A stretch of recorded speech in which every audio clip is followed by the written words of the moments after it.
The very first energy here is stuck no longer. And Spirit is acknowledging that there's been this feeling that life just kind of hasn't been flowing. It's been a little stagnant.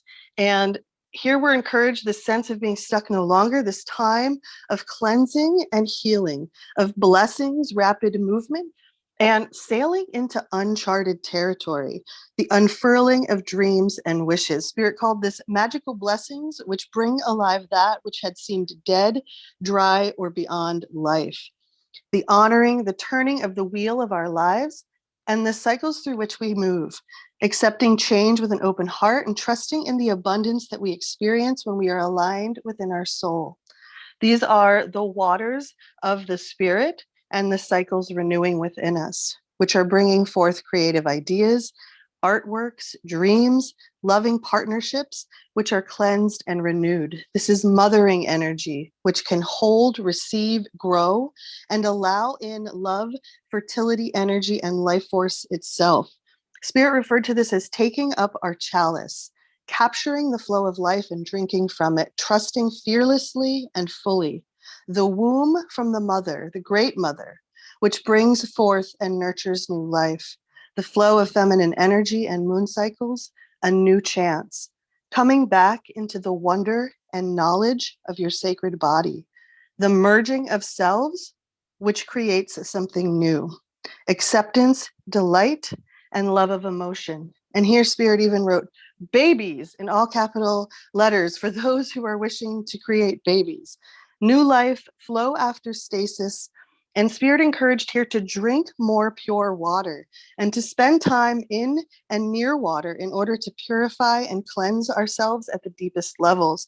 And that came through really loud, spending time in and near water to purify and cleanse. And also allowing our healing tears to flow. That is incredibly important right now, that we're not holding back our feelings and our deep emotions, because it's actually in the release of those emotions that these blocks dissolve and we kind of gracefully, easefully, joyfully move through this eye of the needle.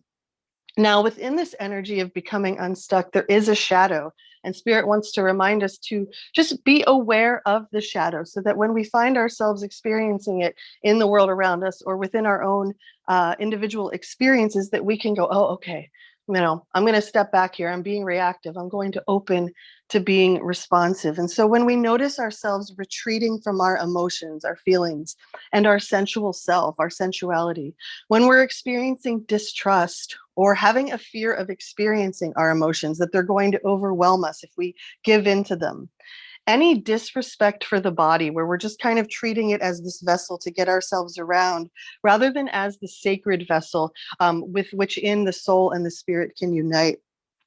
In the shadow, we have problems regarding our fertility or reproductive organs, particularly in the feminine. And we may find ourselves placing our intellect over our feeling sense. There's this mask or illusion of society in mind. So kind of having to keep up with the Joneses, that whole energy of, never being good enough and always comparing ourselves to others, as well as this refusal to connect with nature and to truly heart connect with those around us, which leads to isolation, intimacy issues. And Spirit said the mistrust of women, the feminine, and Mother Nature itself.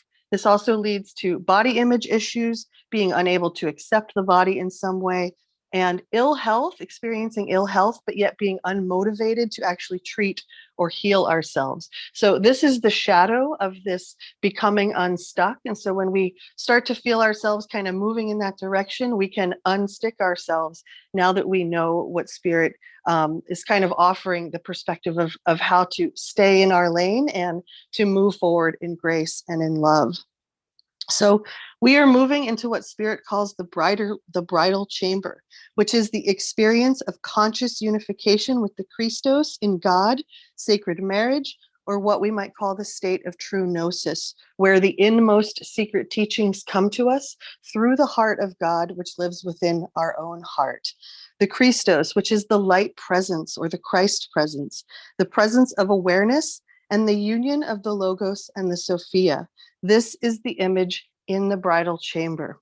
So these are all words that are used by the Gnostics to describe what happens when we begin to have this personal and intimate relationship with God.